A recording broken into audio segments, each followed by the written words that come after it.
The Cabinet on Friday has taken up the item of mid-career sponsored courses for senior level officers belonging to All India Services, MCS, MP, MFS, Forest Service and Finance Service in the efforts to improve the efficiency of the bureaucracy in the state.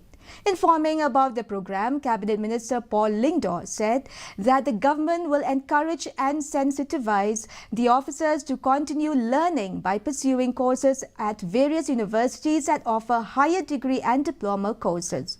Meanwhile, he also informed that the State Cabinet on August 10th decided that foreign visits of any officials of the state government, including contractual staff, will be limited to 2 years per financial year.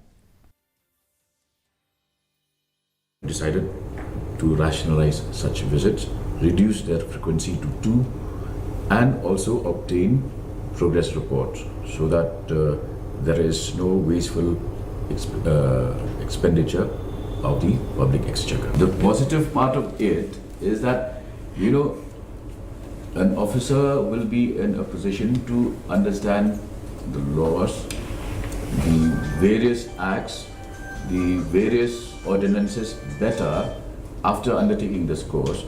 So he will provide better service to the entire population of Meghalaya. CNRD Minister Abu Tahir Mondal